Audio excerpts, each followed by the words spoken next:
नमस्कार मंडळी, राम राम. कसे आहेत सगळेजण? मजेत ना? मी पण मजेत. शुभ सकाळ सगळ्यांना. मी तर खूप जास्त मजेत आहे बरं का मंडळी. कारण माहेराला आल्यावर मीच काय, प्रत्येक मुलगी ना खूप आनंदात असते बरं का. आणि तो आनंद आहे ना शब्दात सांगता येत नाही बरं का.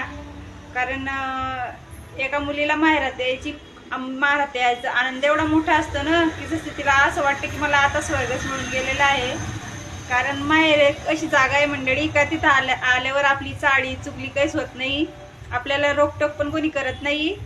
कारण आज एक माझे आई वडील नाही म्हणून, पण आई वडील असले जरी तर आपल्या मुलीला खुश पाहण्यासाठी आई वडील त्याला काहीच रोकटोक करत नाही. माहेरी आल्यावर कोणतीच मुलगी लवकर उठत नाही. उठायचं टेन्शन राहत नाही, काम करायचं टेन्शन राहत नाही, खायचं टेन्शन राहत नाही. आपल्याला जी आवडते ती वस्तू आपल्या करून देते. माझ्या नशिबात ते एक सुख नाही मंडळी, पण मग प्रत्येक मुलीला हे सुख मिळायलाच पाहिजे. आणि मी देवाला पण हेच विनंती करते की जसं माझं नशीब आहे का, माझ्या नशिबात माझी आहे, माझ्यासोबत नाहीये असं नशीब कोणाचंच नसावं.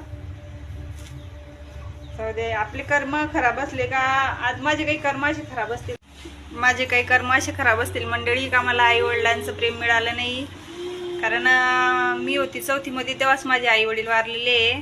तर मलाच लहान बहिणीला घेऊन चालावं लागलं एवढ्या दिवस. तर माझं दुःख आहे ना, ज्याला आई वडील नाही तेच समजू शकतं बरं का मंडळी. कारण आहे ना,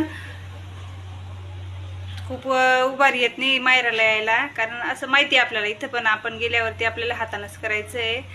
तर पण भावासाठी यावं लागतं. तर माझे जर तुम्हाला व्हिडिओ आवडत असतील तर लाईक करत जा बरं का मंडळी, आणि कमेंट पण करत जा. आणि ह्या गरीब बहिणीला सपोर्ट करा बरं का मंडळी. तर बाय, भेटू पुढच्या व्हिडिओमध्ये. आता मी पटकन जाऊन येते गावामध्ये, भाजीपाला आणते आणि काही सामान घ्यायचं ते पण घेऊन घेते.